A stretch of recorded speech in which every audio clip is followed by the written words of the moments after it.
Hello viewers, I'm Shomen Nath and you're watching SN YouTube channel.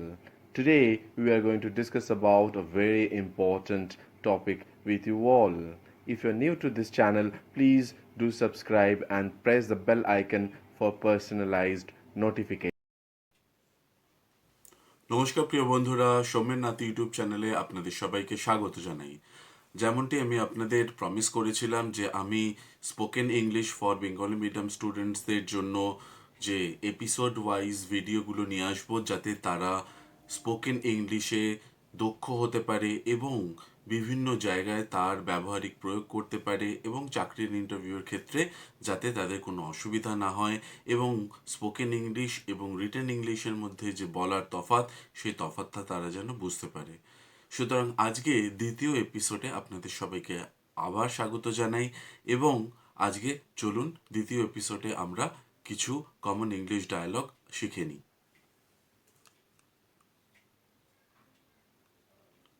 সুতরাং common English dialogue যেটার ক্ষেত্রে সেক্ষেত্রে হচ্ছে যে এনিবডি হিয়ার, এখানে কেউ আছেন।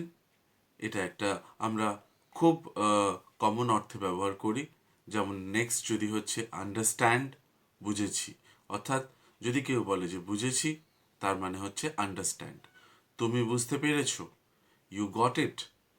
এটা হচ্ছে এটার উত্তর। অর্থাৎ তুমি কি বুঝতে পেরেছো, যদি কাউকে প্রশ্নবোধক করা হয় তাহলে সেক্ষেত্রে বলা হবে ইউ গট ইট।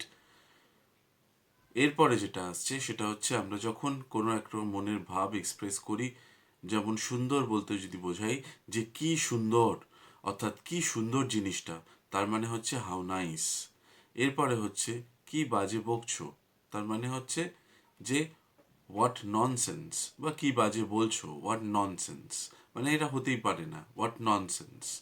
ঠিকই তো, ঠিকই তো যদি আমরা অনেক সময় বলি, ব্যবহার করি, কিন্তু সেক্ষেত্রে আমরা ঠিক মানেটা বুঝতে পারি না। ঠিকই তো মানে কি রাইট কথাটা বলবো? না, সেটা নয়। এটা ওখানে বলতে হবে যে yes it is, yes it is, তার মানে ঠিকই তো, মানে কিন্তু আবার বলছি, ওই যদি বাংলা থেকে ইংলিশ ট্রান্সলেশনের কথা মাথায় আসে তাহলে কিন্তু চলবে না। সেক্ষেত্রে কিন্তু ওই রাইট শব্দটাকে প্রথমেই যেটা মাথায় আসে সেটাকে বাদ দিয়ে বলতে হবে ইয়েস ইট ইজ। এরপরে যেটা হচ্ছে as far as I am concern, মানে আমার জানা মতে, অর্থাৎ আমি যতদূর জানি, বা অনেক সময় আমরা এটা বলে থাকি এই যে আমি যা জানি তাই বললাম, অর্থাৎ as far as I am concern, যতটা আমার জানা দরকার ততটা আমি জানি। It has been so long, তার মানে এটা কি কতদিন পর, কতদিন পর দেখা বা কতদিন পর। সুতরাং সেক্ষেত্রে আমাদের বলতে হবে it has been so long. পরের পেজে চলে যাই। ওয়েট আ লিটল বিট, মানে কিছুক্ষণ অপেক্ষা করতে বলা হচ্ছে। যখন আমরা কাউকে কোনো অপেক্ষা করতে বলি তখন আমরা তাকে বলি ওয়েট আ লিটল বিট, মানে কিছুক্ষণ অপেক্ষা করো। তাই তো, অর্থাৎ সম্মতি জ্ঞাপন করি যখন কোনো কিছুর ক্ষেত্রে, সেক্ষেত্রে আমরা বলতে পারি সো ইট ইজ, তার মানে হচ্ছে তাই তো।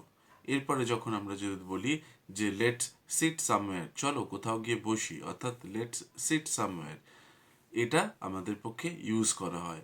নেক্সট যখন বলা হচ্ছে যে উড ইউ রিমাইন্ড মি, অর্থাৎ তুমি কি আমাকে মনে করিয়ে দেবে, অর্থাৎ তুমি আমাকে মনে করিয়ে দিও, সেক্ষেত্রে কিন্তু বলা হবে যে please remind me letter.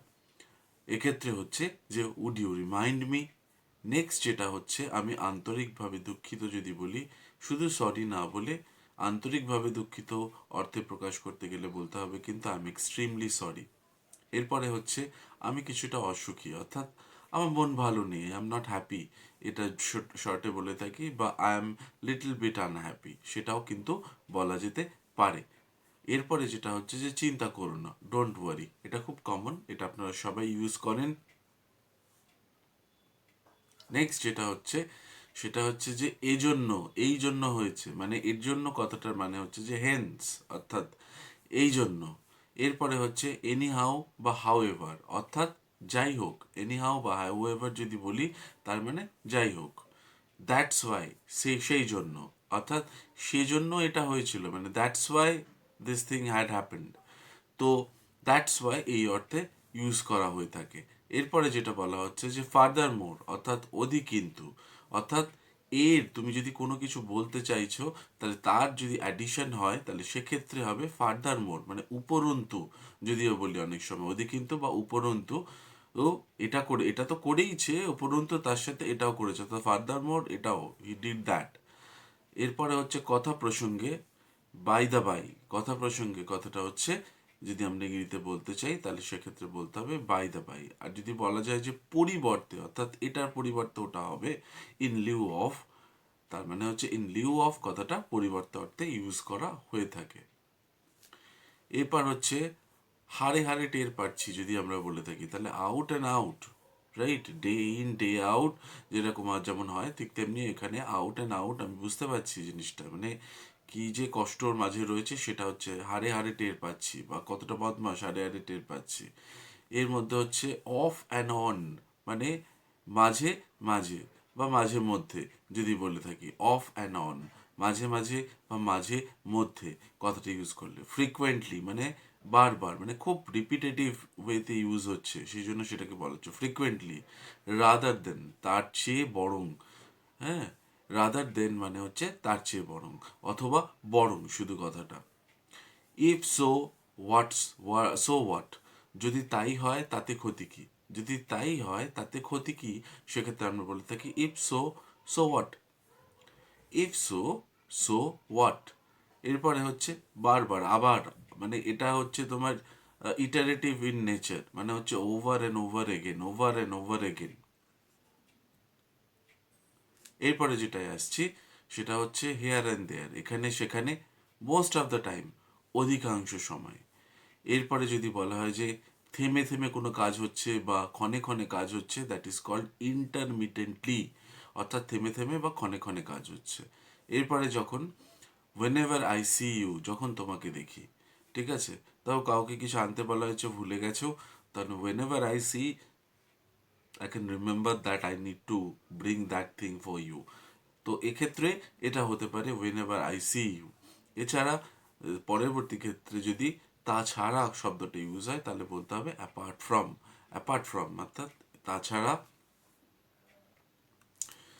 Next যেটা, সেটা আমি কিছুটা তোমাদের ইংলিশ কমন যে ওয়ার্ডস, হ্যাঁ, ফ্রেজ যেগুলো থাকছে সেটা কয়েকটা বলে চেষ্টা করছি যাতে তোমাদেরকে বুঝতে সুবিধা হয়।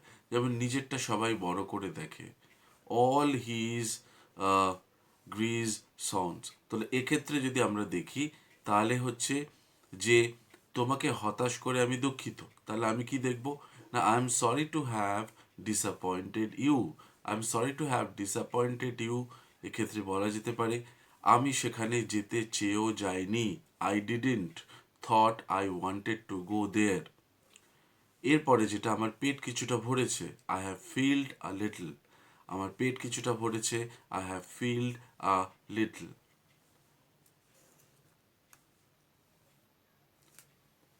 তোমার জন্য আমার কষ্ট হচ্ছে, এটা আমরা খুব কমন অর্থে ব্যবহার করে থাকি। সেক্ষেত্রে বলা যায় I feel sorry for you.